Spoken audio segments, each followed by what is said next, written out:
Everyone, let's learn and grow class में आप सभी का स्वागत है। इस वीडियो में हम डिस्कस करने वाले हैं 6th स्टैंडर्ड की हिस्ट्री का लेसन नंबर 3 आरंभी नगर। तो यहाँ पे ना स्टोरी दी गई है और चैप्टर स्टार्ट करने से पहले अपने हाथ में पेन और पेंसिल ले लीजिएगा ताकि आपको जो भी चीज़ इम्पॉर्टेंट लगे और जो भी चीज़ मैं आपको बताऊँ कि एग्ज़ाम में सीटेट के एग्ज़ाम में आता है तो आप उसको अच्छे से लिख लीजिएगा। अपने नोट्स जो है अभी से बनाना स्टार्ट कर दे ताकि 6 महीने बाद जब सीटेट की एग्ज़ाम होगी तो आपको किसी भी प्रकार की प्रॉब्लम नहीं होगी। बस एक बार आप रिवाइज़ करेंगे और आपको सब याद हो जाएगा। ठीक है, तो चलिए स्टार्ट करते हैं। और वापस से स्टार्ट करने से पहले चैनल को सब्सक्राइब कर लीजिएगा, लाइक कमेंट शेयर ज़रूर कीजिएगा ताकि आपको हिंदी में सारा एक्सप्लेनेशन अच्छे से मिल सके। ठीक है, तो पुराने भवन का संरक्षण, जैसे कि आप लोग जानते ही हैं कि जो पुराना भवन होता है या पहले के ज़माने की जो भी चीज़ें होती है ना, वो हमारे लिए बहुत ज़्यादा इम्पॉर्टेंट होती हैं और उनके हेल्प से ही हमें पुराने चीज़ों के बारे में पता चलता है, पुराने लोगों के बारे में पता चलता है कि वो किस चीज़ का इस्तेमाल करते थे खाना बनाने में, कौन से फूड खाते थे, कैसे कपड़े पहनते थे। ये सारी इन्फॉर्मेशन जो हमें पुरानी चीज़ें मिलती हैं उससे ही पता चलता है ना। तो यहाँ पर 2 बच्चे हैं क्यूट से, एक का नाम जसपाल है और एक का नाम हरप्रीत है। ये लोग क्या कर रहे थे, अपने घर के ही पास में ना क्रिकेट खेल रहे थे। जैसे कि पता ही आपको, सब लोग ही क्रिकेट खेलते हैं घर के गलियों में, है ना। घर के गलियों में खेलने के बाद तो नेशनल लेवल पे खेलते हैं, है ना। तो फिर गली में क्या कर रहे थे, क्रिकेट खेल रहे थे और उन्होंने देखा कि बहुत बड़ा सा एक खंडहर है जिसकी तारीफ़ सब लोग कर रहे थे, है ना। जो भी लोग उसको देख रहे थे तो उस खंडहर की तारीफ़ कर रहे थे और जिसे वो गली के बच्चे क्या बोलते थे, भूतहा घर बोलते थे। क्या बोलते थे, भूतहा घर, है ना। हम लोग भी पहले पुणे में थे ना, तो पुणे में भी एक भूतहा घर था जहाँ पर कोई भी नहीं रहता था और वो बिल्डिंग बहुत पुरानी थी, तो हम लोग भी इसको क्या बोलते थे, भूतहा घर बोलते थे। ठीक है, किसी ने कहा कि इसकी वास्तुकला को देखो, है ना। किसी ने कहा कि भाई देखो कितनी सुंदर लकड़ी से नक्काशी की गई है। तो दूसरी महिला ने क्या कहा कि हमें ये बात मंत्री जी को पत्र में लिखकर कहना चाहिए ताकि इस खूबसूरत घर को सुरक्षित रखने के लिए इसकी मरम्मत करने की व्यवस्था वो कर सके।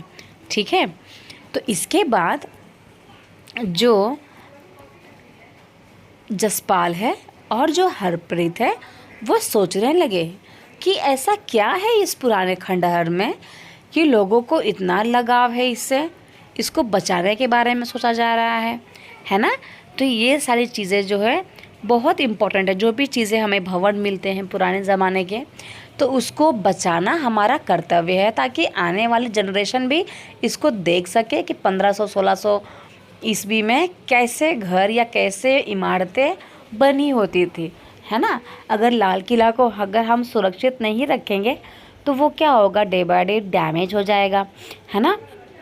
और डैमेज होने के बाद ये क्या है, हमारे पुरानी चीज़ें हैं, पुराना एक किला है जिसका अस्तित्व ख़त्म हो जाएगा इसको अगर हम सेफली नहीं रखेंगे तो, है ना। चलिए अब देखते हैं, यहाँ पे हड़प्पा की कहानी बताई गई है ना। तो हड़प्पा जो है ना, अक्सर पुरानी इमारत अपनी कोई ना कोई कहानी ज़रूर बताती है। कोई भी चीज़ें है उसकी अपनी एक क्या होती है, कहानी होती है। ठीक है, तो लगभग 150 साल पहले जब पंजाब में पहली बार रेलवे लाइन बिछाई जा रही थी, है ना, 150 साल पहले तो रेलवे लाइन आई थी, तो पंजाब में जब इसको बिछाया जा रहा था तो जितने भी मज़दूर या जितने भी इंजीनियर काम में जुटे थे उनकी अचानक से नज़र पड़ी कहाँ पर, हड़प्पा पुरास्थल में। ठीक है, हड़प्पा पुरास्थल में उनकी इंजीनियरों की नज़र पड़ी जो आधुनिक आज के डेट में कहाँ पर है, ये पाकिस्तान में है।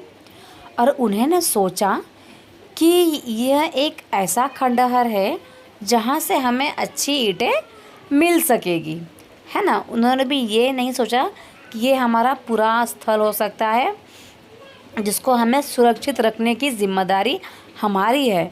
इन्होंने क्या सोचा कि ये खंडहर है और इससे हमें बहुत सारी ईंटें मिलेगी, ठीक है।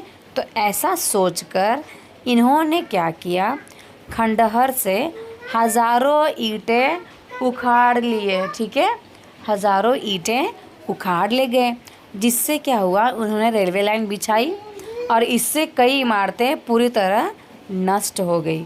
तो जो हड़प्पा है ना, आज के डेट पाकिस्तान में है, अगर इसमें से ईंट निकाल कर रेलवे लाइन पे नहीं बिछाई गई होती तो वो आज के डेट में भी काफ़ी अच्छा होता है ना। पर क्या किया गया, हज़ारों ईंटें निकाल कर रेलवे लाइन बना दी गई।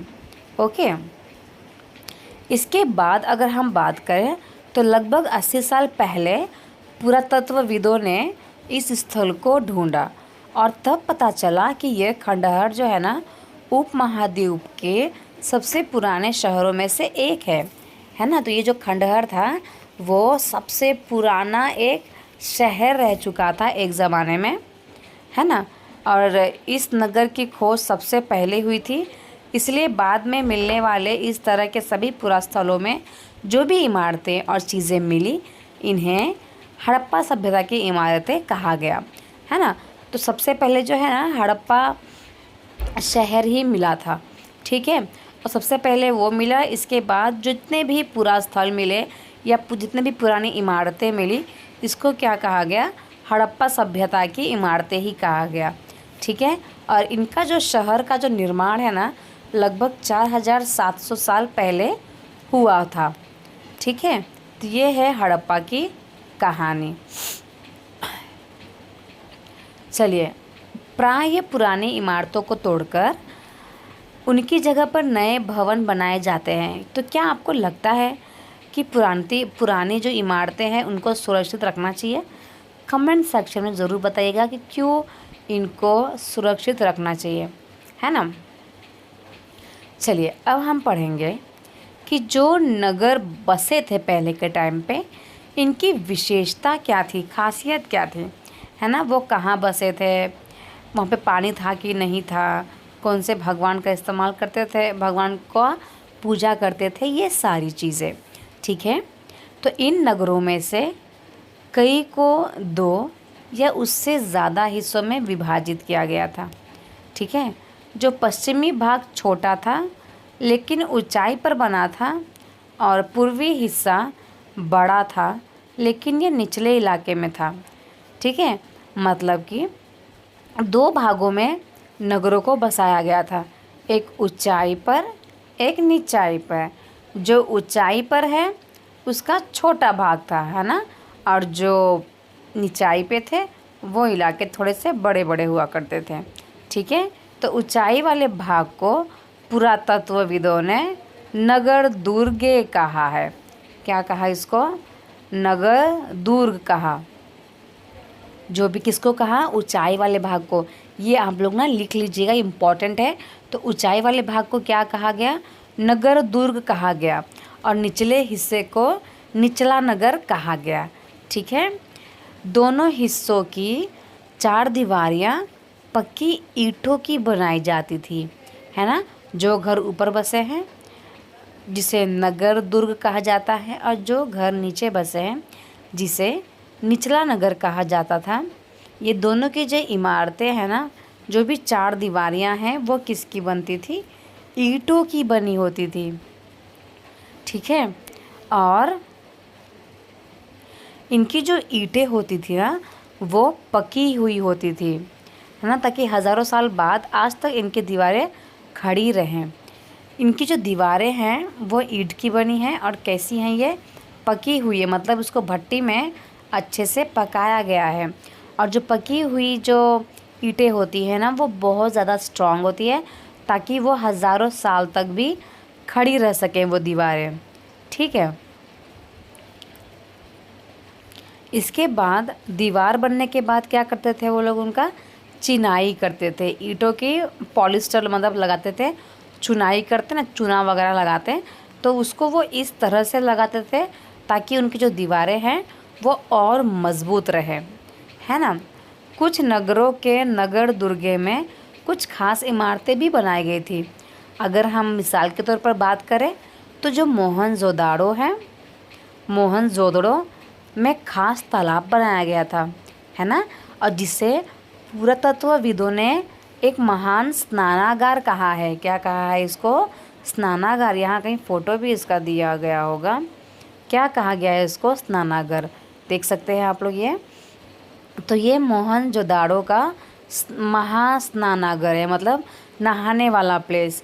और ऐसा जो पुरातत्व वाले हैं ना, जो आर्कियोलॉजिस्ट है, वो ऐसा अनुमान लगाते हैं कि इसका इस्तेमाल ये लोग नहाने के लिए किया करते होंगे। और उन्होंने ऐसा भी अनुमान लगाया कि ओकेजनली, हमेशा नहीं नहाते होंगे, ओकेजनली नहाते होंगे, मतलब कोई त्यौहार वगैरह पड़ा तो नहाते होंगे, है ना। इस तालाब को बनाने में ईंट का इस्तेमाल किया है और प्लास्टर का इस्तेमाल किया हुआ है, ठीक है। तो ये याद रखेंगे। जो स्नानाघर है वो कहाँ मिला है? मोहनजोदड़ो में मिला है। किसका बना हुआ है? ईंट का, और उसमें प्लास्टर का भी इस्तेमाल किया गया है। और नहाएंगे तो हमको पानी की ज़रूरत तो पड़ेगी, है ना। तो पानी का रिसाव रोकने के लिए प्लास्टर के ऊपर चारकोल की परत चढ़ाई गई है। देखो, अब नहाएंगे तो क्या होगा? पानी का जो बहाव है ना, उसको रोकने के लिए क्या किया गया है? प्लास्टर के ऊपर चारकोल भी लगाया गया है ना। अब इसके जो स्नानाघर है, तो इस सरोवर में 2 तरफ से उतरने के लिए सीढ़ियाँ बनाई गई हैं, जैसे कि आप डायग्राम में देख सकते हैं। और चारों ओर कमरे भी बनाए गए थे, है ना। इसमें भरने के लिए पानी कुएं से निकाला जाता था और उपयोग के बाद इसे खाली कर दिया जाता था। ऐसा अज्यूम किया गया है। जो आर्कियोलॉजिस्ट हैं, जो पुरातत्व वाले हैं, उन्होंने ऐसा बताया है हम लोगों को, है ना, कि यहाँ पे क्या है? स्नानाघर है, तो पास में ही कुआं है। पानी के लिए कुएं का इस्तेमाल होता था। जो दीवारें हैं ईंट की बनी है, प्लास्टर का इस पर पुताई की गया है ना। और इसके बाद पानी का इस्तेमाल होने के बाद उसको खाली भी कर दिया जाता था, ताकि विशिष्ट नागरिक विशेष अवसरों पर स्नान किया करते थे। ऐसा हो सकता है कि शायद जो विशिष्ट लोग हैं, जो मेन लोग हैं ना, वो किसी खास अवसर पर यहाँ पर स्नान किया करते थे, ठीक है। नेक्स्ट जो प्लेस मिला है वो है कालीबंगा और लोथल, है ना। तो यहाँ पे अन्य नगरों में अग्निकुंड मिले हैं। यहाँ पर क्या मिला है भाई? अग्निकुंड मिला है ना। मोहनजोदड़ो में हमको स्नानाघर मिला है। हड़प्पा में हमको पुरानी इमारतें मिली हैं। तो ये सारी चीज़ें आपको याद रखनी पड़ेगी। तो अग्निकुंड मिले हैं, जहाँ संभवतः क्या होता होगा? अग्निकुंड में यज्ञ ही किए जाते हैं, तो यज्ञ ही करते होंगे वो लोग, है ना।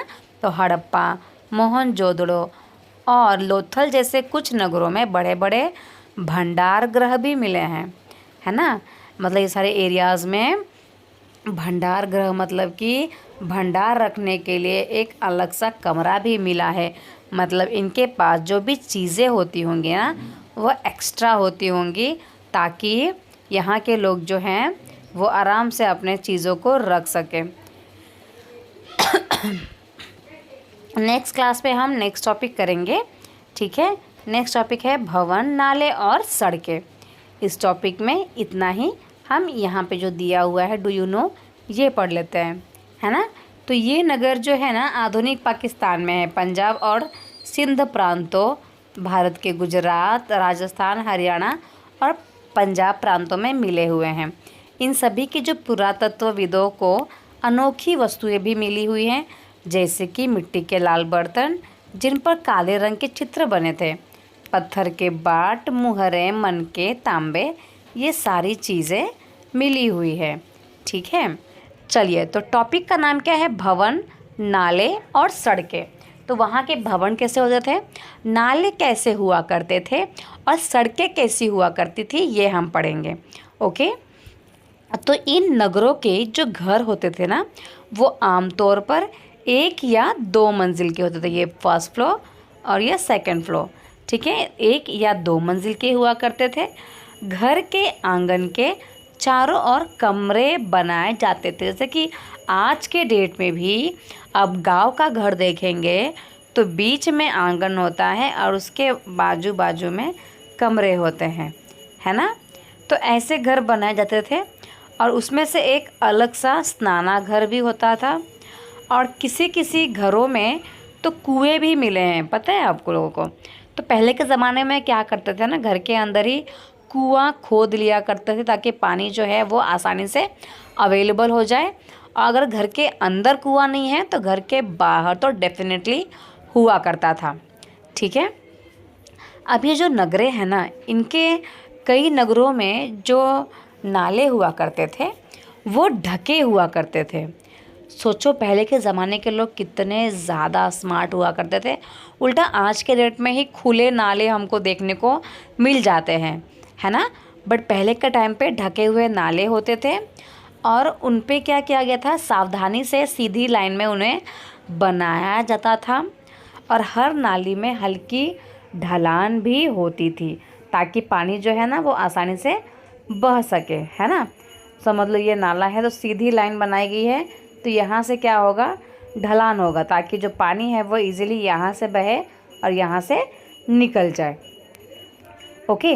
अक्सर घरों में क्या मिली गई है, नालियों को सड़कों की नालियों से जोड़ दिया जाता था। मतलब कि छोटी नाली को बड़ी नाली के साथ मिला दिया जाता था, है ना, जो बाद में बड़े नालों में मिल जाती थी। देखो जैसे कि छोटी नाली बह रही है और यहाँ पे बड़ा नाला बह रहा है, तो इस छोटी नाली को ऐसा बड़ा सा पाइप लगा के ये लोग क्या करते थे, बड़ी नाली के साथ में मिक्स किया कर देते थे।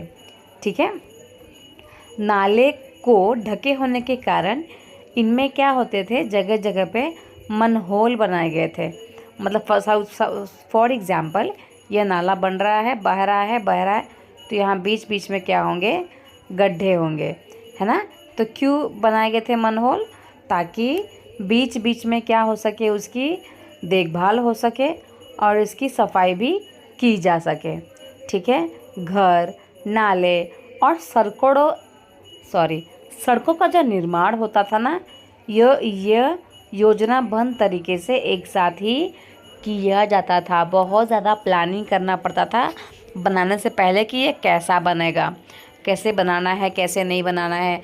नाला बन गया तो उसके ऊपर वो उसको एक ढक्कन से कवर भी करते थे, है ना। तो कितने ज़्यादा वो स्मार्ट थे उस ज़माने में, आप देख सकते हैं। देखो यहाँ पे भी नाले का फ़ोटो दिया गया है, आप देख सकते हैं कैसे ये नाला बनाया गया होगा। और ज़्यादातर जो चीज़ें बनाई गई हैं वो सारी ईंटों की ही बनाई गई हैं, है ना।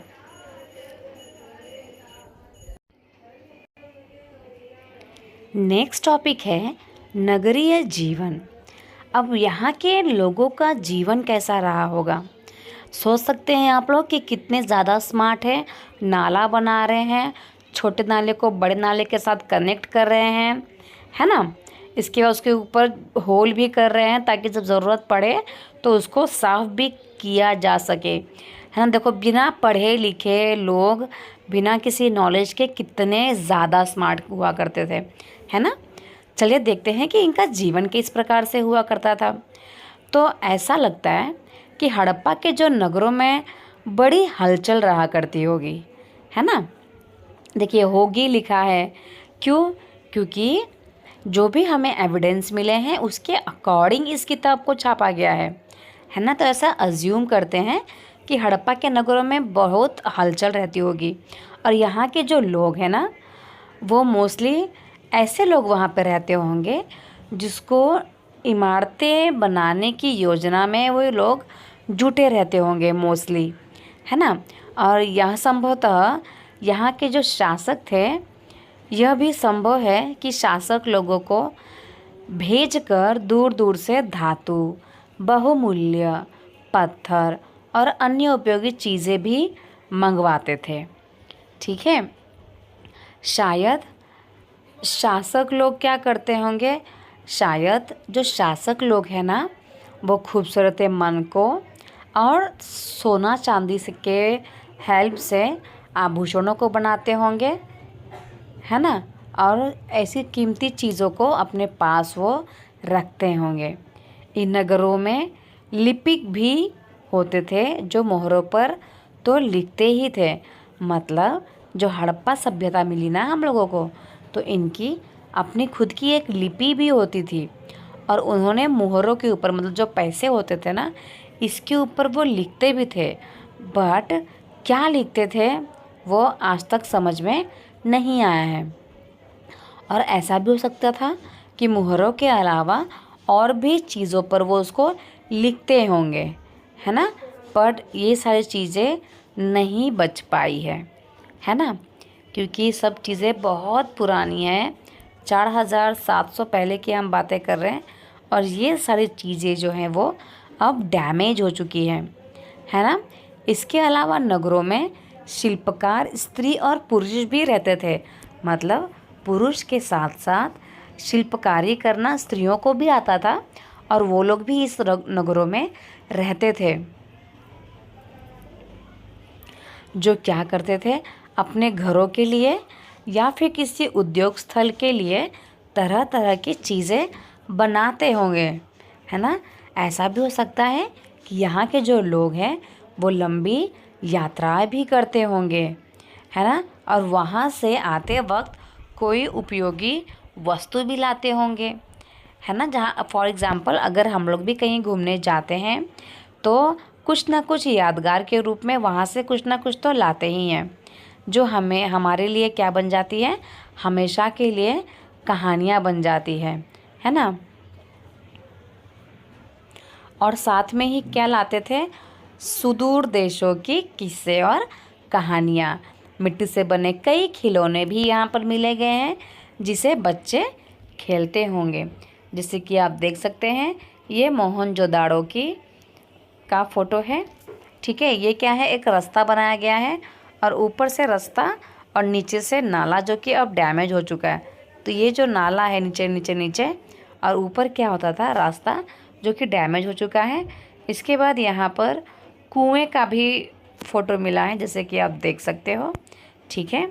इसके अलावा मोहर का भी फ़ोटो मिला है, मतलब कि जो मोहर लगाते ना, कोई सामान अगर कहीं भेजना है तो स्टैम्प लगाते थे, है ना। तो ये ऐसा इनका स्टैम्प होता था और इसके ऊपर कुछ लिखा हुआ है, जो बहुत सारे आर्कियोलॉजिस्ट ने, पुरातत्व वालों ने ढूंढने की कोशिश की, समझने की कोशिश की कि ये आखिरकार क्या लिखा हुआ है, बट आज तक कोई नहीं समझ पाया, ठीक है। और इसके बाद ये क्यूट क्यूट से खिलौने भी मिले हुए हैं जो कि मिट्टी के बने हुए हैं, और ऐसा अज्यूम किया जाता है कि वहाँ के बच्चे जो हैं वो पक्की मिट्टी के खिलौने भी खेलते होंगे। मतलब कि पहले उसको मिट्टी से बनाते हैं, फिर उसको भट्टी में मतलब आग में गर्म कर करके पक्का बनाते हैं, ठीक है। तो ये था ये पूरा टॉपिक करेंगे कि यहाँ के जो नगर हैं और जो नए शिल्प मतलब कौन से चीज़ों का इस्तेमाल किया करते होंगे।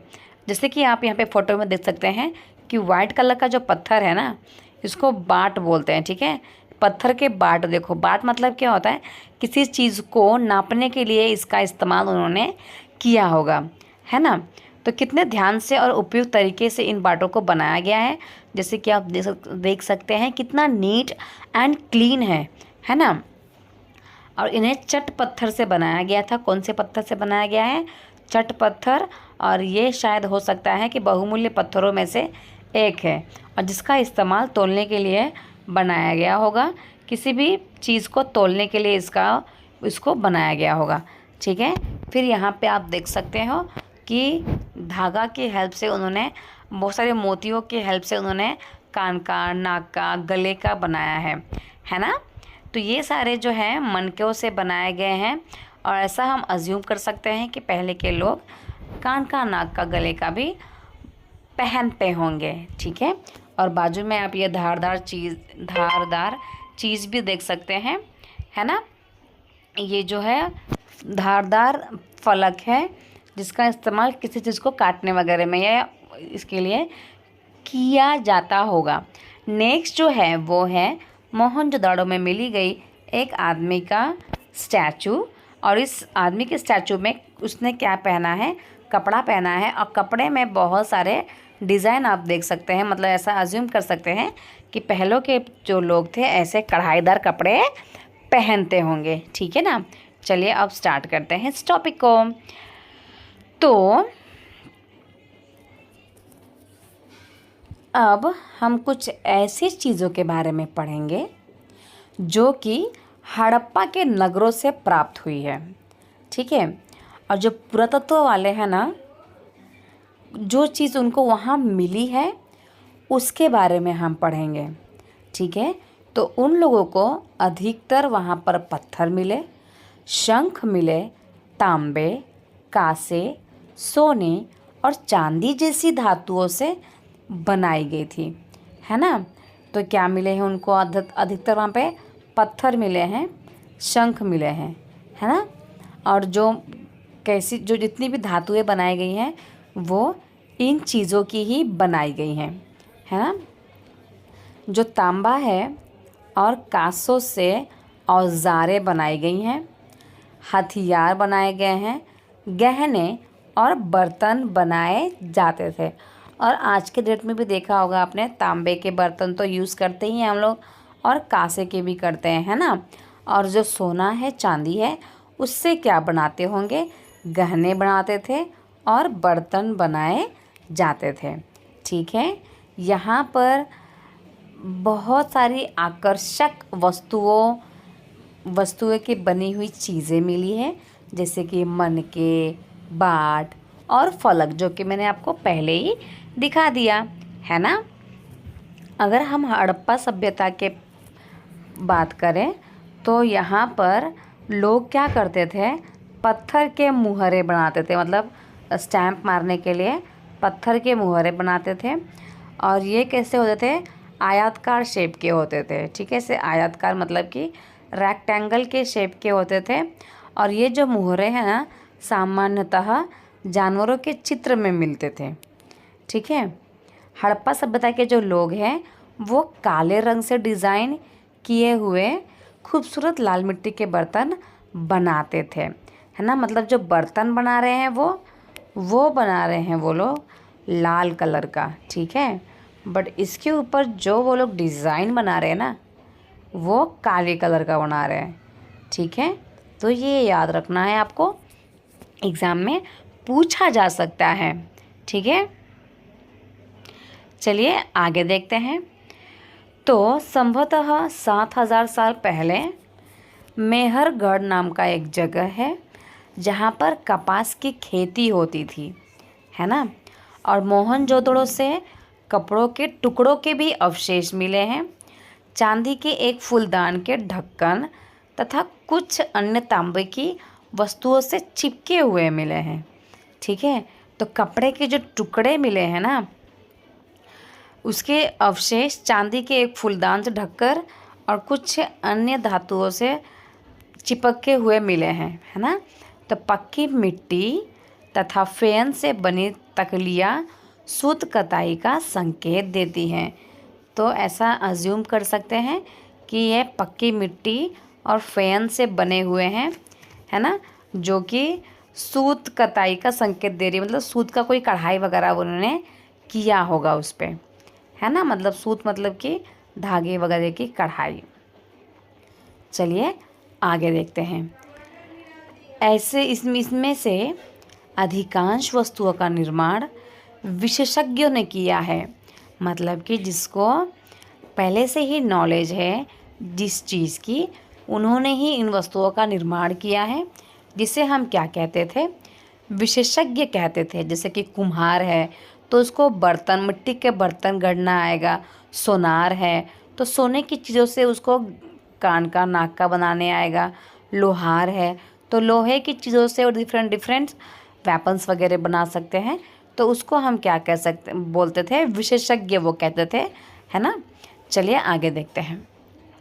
तो वो जो विशेषज्ञ होते थे वो किसी भी खास चीज़ को बनाने के लिए अपना खास प्रशिक्षण लेते थे, है ना। फॉर एग्ज़ाम्पल, पत्थर को तराशना, मनके चमकाना, फिर मुहरों पर पच्चीकारी करना, ये सारा इनका काम होता था। किसका? विशेषज्ञों का। ठीक है, जैसे कि आप 26 पे देखोगे, पेज नंबर 26 पे, तो उस मूर्ति का जो चेहरा है ना, वो कितना आकर्षक ढंग से बनाया गया है। देख सकते हो ना आप, उस पर दाढ़ी कितनी अच्छी तरीके से दर्शाई गई है। ऐसा हम मान सकते हैं ना भाई कि यह किसी विशेषज्ञ मूर्तिकार का ही काम हो सकता है। क्या आप और हम बिना किसी नॉलेज के इतना सुंदर पिक्चर बना सकते हैं? बिल्कुल भी नहीं। देखो, मुंह भी अच्छे से पता चल रहा है, नाक भी अच्छे से पता चल रहा है ना, दाढ़ी भी अच्छे से पता चल रही है, कान अच्छे से पता चल रहा है, इसने कपड़े पहने हैं तो ये भी अच्छे से पता चल रहा है। तो ये किसने बनाया होगा? किसी विशेषज्ञ ने ही बनाया होगा। जो विशेषज्ञ होते हैं वही इतना डीपली बना सकते हैं, है ना। हर व्यक्ति क्या हो सकता है? विशेषज्ञ नहीं हो सकता है। सबके पास अपनी अपनी एक क्वालिटी है ना, हर कोई विशेषज्ञ थोड़ी बन सकता है। तो हमें यह पता नहीं है कि क्या सिर्फ पुरुष ही ऐसे काम किया करते थे या फिर महिलाएं भी इसमें शामिल थी। ठीक है, ये हमें नहीं पता है। या फिर ऐसा भी हो सकता है कि कुछ महिलाएं और कुछ पुरुष दोनों ने ही मिलकर ऐसा चीज़ों को बनाया होगा, है ना। वो तो हमें प्रॉपर इन्फॉर्मेशन इसके बारे में नहीं है। चलिए आगे बढ़ते हैं। नेक्स्ट टॉपिक है फेयंस। तो फेयंस क्या है? पत्थर और शंख प्राकृतिक रूप से पाए जाते हैं। जैसे कि हमें पता ही है, शंख जो है समुद्र में इजीली मिल जाता है, पत्थर तो धरती में ही गिरे हुए मिल जाते हैं, है ना। तो लेकिन जो फेयंस होता है ना, इसको आर्टिफिशियल रूप से तैयार किया जाता है ना। जैसे कि बालू या फिर स्फटिक पत्थरों के चूर्ण को गोंद में मिलाकर उससे वस्तुएं बनाई जाती थी। ठीक है, मतलब बालू मिक्स कर लिया और पत्थरों के चूर्ण को फिर गोंद में मिलाते थे और फिर उससे वस्तुएं बनाते थे। उसके बाद इन वस्तुओं पर एक चिकनी परत चढ़ाई जाती थी। ठीक है, और इस चिकनी परत के जो रंग हुआ करते थे वह प्रायः नीले या फिर हल्के समुद्री हरे होते थे, है ना। तो ये जो फेयंस होता है इसको आर्टिफिशियली बनाया जाता था। ठीक है, किसके हेल्प से? बालू और पत्थरों के चूर्ण के हेल्प से। तो जो फेयंस है उससे मनके भी बनाते थे, चूड़ियाँ भी बनाई जाती थी, बाले बनाए जाते थे और छोटे बर्तन भी बनाए जाते थे।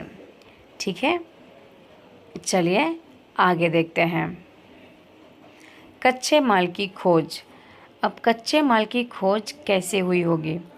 तो कच्चा माल जो होता है उन पदार्थों को हम कहते हैं जो या तो प्राकृतिक रूप से मिलते हैं या फिर किसान या पशुपालक उनका उत्पादन करते हैं, है ना। जैसे कच्चे माल के रूप में लकड़ी भी आ सकती है या फिर धातुओं के जो अयस्क प्राकृतिक रूप से उपलब्ध होते हैं उसे कच्चा माल कहते हैं ना। तो कच्चा माल मोस्टली कैसे होते हैं? प्राकृतिक रूप से ही पाए जाते हैं, है ना, ज़मीन के अंदर मिलता है या तो फिर किसान और पशुपालक उसका उत्पादन करते हैं। तो इनमें कई तरह की चीज़ें इससे बनाई जाती थी। अगर हम एग्ज़ाम्पल के तौर पर बात करें तो जो किसान होते थे वो कच्चे माल के रूप में कपास को तैयार करते थे, है ना। तो जो किसानों द्वारा जो पैदा की गई जो कपास है इसको क्या कहेंगे? कच्चा माल कहेंगे, क्योंकि कपास से ये कच्चा माल है। उसके बाद हम उसको फैक्ट्री में भेजेंगे तो वो धागा में कन्वर्ट होगा, फिर धागा से क्या बनेगा? हमारा कपड़ा बनेगा। तो जो कपास है वो क्या हो जाएगा? कच्चा माल, है ना। इसके बाद इसमें कताई करके बुनाई करके कपड़ा तैयार किया जाता है। तो हड़प्पा के लोगों के ना ऐसी कई चीज़ें वही मिलती थी, लेकिन तांबा, लोहा, सोना, चांदी और बहुमूल्य पत्थर जैसे कि पदार्थों का वे दूर दूर से आयात करते थे। ये सारी चीज़ों का कपास जो है वो तो खुद ही ग्रो करते थे, बट ये सारी चीज़ों को वो दूसरे प्लेस से मंगवाते थे। ठीक है, अगर यहाँ पे हम बात करें तो जो हड़प्पा के लोग हैं ना, तांबे का आयात संभवतः आज के राजस्थान से करते थे। तांबे का इस्तेमाल वो लोग कहाँ से करते थे? अगर उन्हें तांबा चाहिए तो वो राजस्थान जाया करते थे। ठीक है, यहाँ तक कि पश्चिमी जो एशियाई देश है और ओमान से भी वो क्या करते थे, तांबे का आयात किया करते थे, है ना। कांसा बनाने के लिए तांबे के साथ मिलाई जाने वाली धातु टीन का आयात भी आधुनिक ईरान और अफ़गानिस्तान से किया जाता था। ठीक है, और सोने का आयात कहाँ से करते थे, वो कर्नाटक से करते थे। और बहुमूल्य पत्थर का आयात गुजरात, ईरान और अफ़गानिस्तान से किया जाता था। तो यहाँ मतलब हड़प्पा के जो लोग हैं ना, एक पूरी बस्ती, पूरा नगर बस चुका था वहाँ पर, और उन्होंने अपनी ज़िंदगी को अलग अलग तरीक़ों से जिया है ना। उन्होंने हर एक चीज़ों का आविष्कार किया। तांबे वगैरह जिस चीज़ों को उनको चाहिए था वो दूसरे एरियाज से, दूसरे स्टेट, कंट्री से उसको मंगाते भी थे, है ना। चलिए नेक्स्ट टॉपिक जो है ना, हम नेक्स्ट क्लास में पढ़ते हैं। आज के लिए इतना ही, ठीक है। इसको एक बार देख लेते हैं। चीज़ों को एक जगह से दूसरी जगह कैसे ले जाया जाता होगा, ये सोचने वाली बात है ना। तो इन चित्रों को अगर देखोगे तो एक खिलौना है और दूसरी एक मुहर है ना। तो आप देख सकते हैं ये खिलौना है जो हमें बैलगाड़ी का या घोड़ा गाड़ी का ऐसा अज्यूम करा रहा है कि यहाँ के जो लोग हैं वो गाड़ियों का इस्तेमाल करते होंगे। व्हील के थ्रू वो लोग सामान को एक प्लेस से दूसरे प्लेस पर ले जाया हुआ करते होंगे, है ना। अब दूसरी तरफ क्या दिया है, मुहर दिया है। मुहर मतलब कि सिक्का, ठीक है। तो सिक्का दिया गया है। तो जब उनको एक सामान एक जगह से दूसरे जगह पर भेजना होता था तो वो क्या लगाते थे उनके ऊपर, उसको अच्छे से पैक करके ये सिक्के को लगाते थे। अगर सामान पहुंचने से पहले सिक्का टूट गया है या फट गया है, ठीक है, या फिर वो जो बॉक्स है वो खुल गया है, तो ऐसा मानते थे कि इसका किसी ने खोल के उसको देख लिया है। तो ये स्टैम्प जो है ना, होना बहुत ज़्यादा ज़रूरी हुआ करता था, ठीक है। आज के डेट में भी तो हम स्टैम्प का यूज़ करते हैं ना। कोई लेटर वगैरह भिजवाना है या फिर कोई चीज़ों को हमें पार्सल भेजना है तो उसमें स्टैम्प होता है। तो स्टैम्प जो होता है वो ख़राब नहीं होना चाहिए। अगर ख़राब हो गया है मतलब किसी ने उसके साथ छेड़खानी की है, ठीक है। तो ये था, इस टॉपिक के बारे में हमने पढ़ा, कच्चे माल की खोज। अब नेक्स्ट क्लास में हम पढ़ेंगे नगरों में रहने वालों के लिए भोजन, ठीक है। अब ये लोग कपड़े कैसे पहनते थे, किस चीज़ों का ऑर्नामेंट्स पहनते थे, ऑर्नामेंट्स को जो चीज़ें चाहिए होती थी वो कहाँ कहाँ से लेकर आते थे, वो सारी हमने चीज़ें पढ़ ली हैं, ठीक है। अब हम नेक्स्ट क्लास में पढ़ेंगे कि ये भोजन क्या क्या करते होंगे या कौन सी चीज़ों को वो ग्रो करते होंगे, ठीक है। तो आज है नगरों में रहने वालों के लिए भोजन कैसे बनता था, या फिर कौन से फसल वो उगाते थे और कौन सी चीज़ें बाहर देशों से लेके आते थे, ठीक है। तो चलिए without wasting any time let's get started. तो जो लोग हैं ना वो नगरों के अलावा गांवों में भी रहते थे, ठीक है। और जो गांव में रहने वाले लोग हैं वो अनाज भी उगाते थे और जानवर को भी पालते थे, ठीक है। और जितने भी किसान होते थे और चरवाहे जो होते थे ना, वो शहर में रहने वाले शासकों को, लेखकों को और दस्तकारों को खाने का सम्मान देते थे, ठीक है।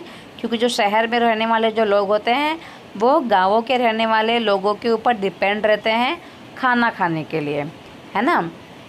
और जितने भी वहाँ पर पौधों के अवशेष मिले हैं ना, इससे हमें ये पता चलता है कि जो हड़प्पा के लोग हैं वो गेहूँ, जौ, दालें, मटर, धान, तिल और सरसों उगाते रहे होंगे, ठीक है।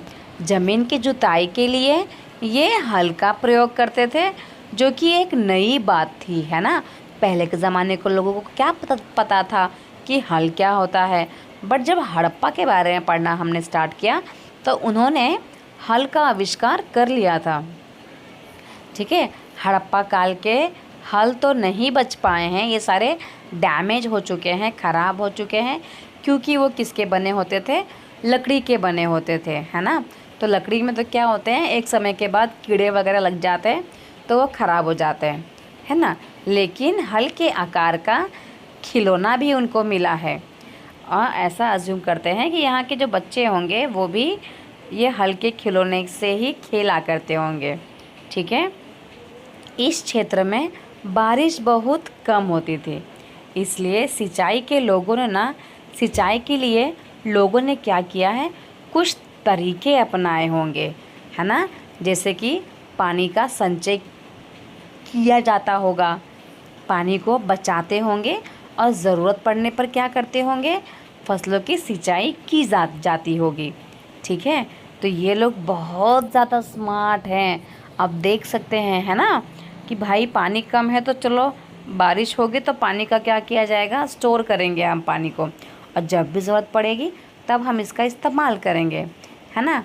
हड़प्पा के जो लोग होते थे ना, वो गाय, भैंस, भेड़, बकरियां पालते थे, और बस्तियों के आसपास जहाँ पर बहुत सारी बस्तियाँ बसी हुई थी, जहाँ पे बहुत सारा घर वगैरह है, उसके आसपास में तालाब भी हुआ करता था और चारागाह भी होते थे, ताकि जो भेड़ बकरियां हैं वो आराम से तालाब में जाके पानी पी सके और चारागाह में आराम से चर सके। बट क्या होता था ना, सूखे के महीनों में जो भी मवेशियों के झुंड होते थे ना, उनको चारा पानी की तलाश में दूर दूर तक जाना पड़ता था, है ना। तो वो बेर जैसे फलों को इकट्ठा करते थे, मछलियाँ पकड़ते थे, और हिरन जैसे जानवरों का शिकार भी करते थे, क्योंकि उनको सूखा महीने के टाइम पे खाने के लिए कुछ भी नहीं मिलता था, ठीक है। तो ये है इनका टॉपिक, नगरों में रहने वाले लोगों के लिए भोजन। तो ये भोजन आपने पढ़ लिया कि उन लोग कहाँ कहाँ से भोजन प्राप्त करते थे, है ना। पहले तो ये लोग बहुत सारे पौधे वगैरह भी उगाते थे, वहाँ से ही उनको अपना खाना मिलता था। बट अगर सूखा मौसम है तो वो क्या करते थे, एनिमल्स वगैरह को ही एज अ फूड वो लोग इस्तेमाल करते थे, ठीक है। नेक्स्ट टॉपिक है, और not a last topic, okay. तो आपका टॉपिक है, गुजरात में हड़प्पा कालीन नगर का सूक्ष्म निरीक्षण किया गया है, ठीक है। तो कच्छ के इलाकों में खदीर बेद के किनारे धोलावीरा नगर बसा था, ठीक है। कच्छ में है ये प्लेस, ठीक है। इसका नाम क्या है, धोलावीरा, आपने ये नाम सुना होगा। वहाँ पर क्या है ना, साफ़ पानी मिलता था, और वहाँ की जो ज़मीन थी, कहाँ की, धोलावीरा की ज़मीन बहुत ज़्यादा उपजाऊ भी हुआ करती थी।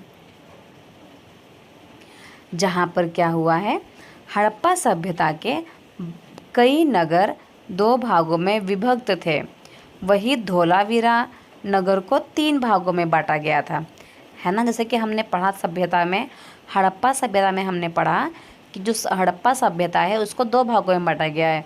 जो ऊपर वाला एरिया है उसको क्या कहते थे, दुर्ग कहते थे, है ना, नगर दुर्ग। नीचे वाले को निचला एरिया, निचला भाग कहते थे। उसी प्रकार से अगर हम धोलावीरा की बात करें तो इसको 3 भागों में बांटा गया था, ठीक है। इसके हर एक हिस्से के चारों ओर पत्थर की ऊंची ऊंची दीवारें बनाई गई थी, मतलब कि बाउंड्रीज बनाई गई थी, ठीक है। और अंदर जाने के लिए बड़े बड़े प्रवेश द्वार भी बनाए गए थे, मतलब कि गेट बनाए गए होंगे। मतलब समझ लो ये घर है तो इसके चारों ओर बाउंड्रीज बनाई गई हैं, अंदर जाने के लिए यहाँ पर गेट भी बनाए गए हैं, है ना। इस नगर में क्या था, खुला मैदान भी था, जहाँ पर सार्वजनिक कार्यक्रम आयोजित किए जाते होंगे, ठीक है। यहाँ पर कुछ ऐसे अवशेष भी मिले हैं जहाँ पर हड़प्पा लिपि के बड़े बड़े अक्षरों को पत्थरों में खुदा पाया गया है। मतलब जो हड़प्पा लिपि जो मिली गई है ना, तो बड़े बड़े पत्थरों में कुछ तो हड़प्पा लिपि में लिखा गया है, बट क्या लिखा है वो आज तक कोई भी नहीं पढ़ पाया। अभिलेखों को संभवतः लकड़ी में जड़ा गया था। जितनी भी चीज़ें हैं ना उसको लकड़ी वगैरह में जड़ा गया था। और ये एक ऐसा अनोखा अवशेष है क्योंकि आमतौर पर हड़प्पा के जो लेख है ना वो मुहर जैसी छोटी वस्तुओं पर पाए जाते थे, है ना। जैसे कि कुछ भी उनको लिखना है तो वो जब ने मुहर देखा उतने बड़े पर ही लिखते थे। बट पहली बार ऐसा कुछ मिला है कि उन्होंने बड़े बड़े पत्थरों का इस्तेमाल किया है कुछ भी लिखने के लिए, ठीक है।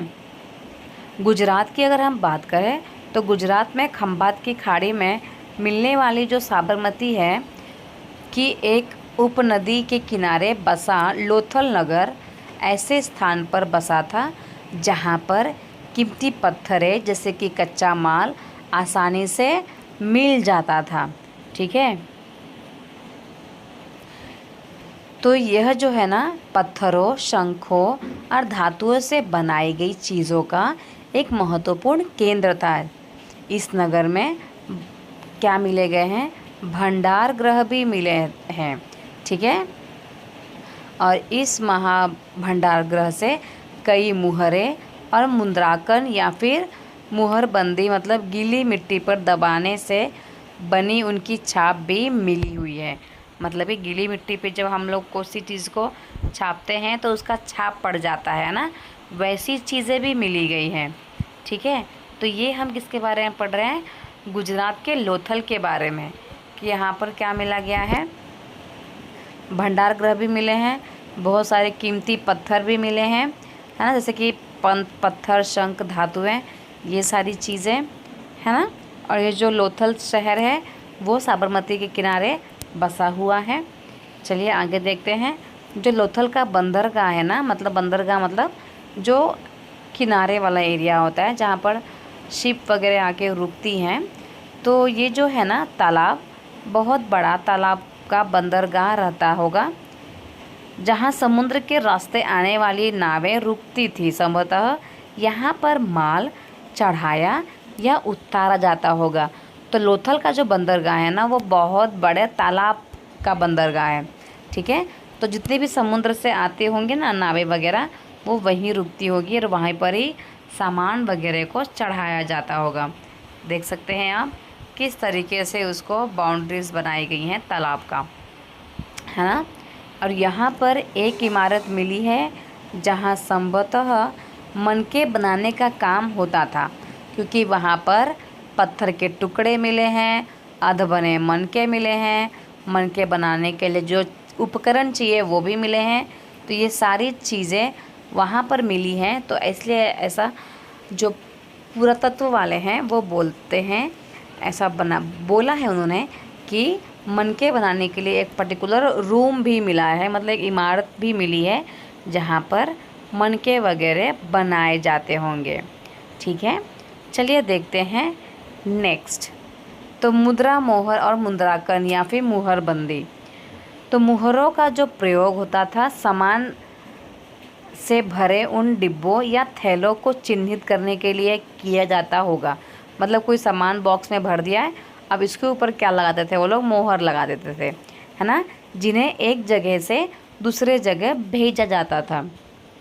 तो थैलों को बंद करने के बाद उनके मुहाने पर गीली मिट्टी पोत कर उन पर मुहर लगाई जाती थी। मुहर की छाप को ही क्या कहा जाता है, मुहर बंदी कहते हैं, वो लिख लीजिएगा। मतलब कि देखो अगर कोई थैला है इसको अच्छे से भर दिया और इसको अच्छे से बांध दिया थैले को, ठीक है। तो जहाँ उसको बांधते थे वहाँ पर गीली मिट्टी से लिपाई करते थे और इसके बाद यहाँ पर छापा मारते थे। तो मुहर की जो छाप है ना उसको ही क्या कहा जाता था, मुहर बंदी कहते थे, है ना।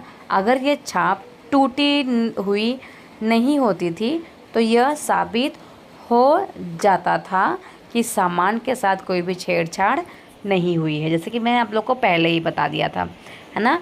और अगर ये मुहरबंदी टूटी हुई मिली है मतलब कि यहाँ पर पक्का कुछ ना कुछ छेड़छाड़ हुई है ना।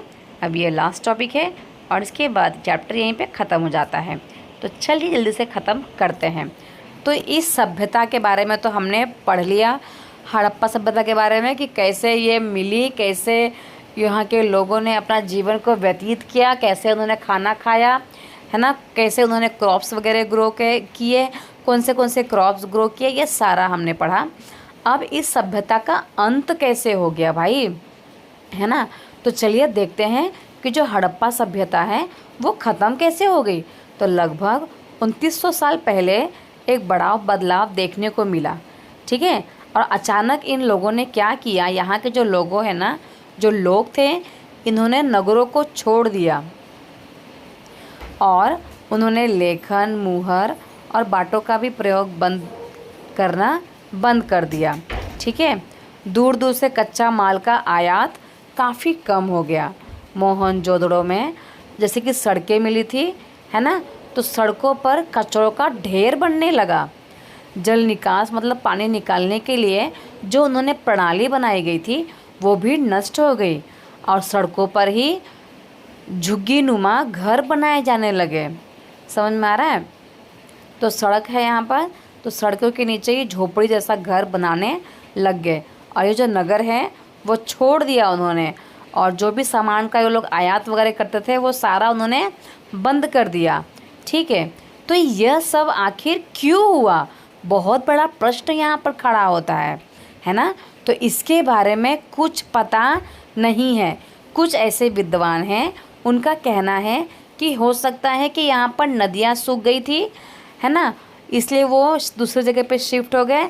और कुछ लोगों का ऐसा कहना है कि जंगलों का ही वहाँ पर विनाश हो गया था, इसलिए वो शिफ्ट हो गए।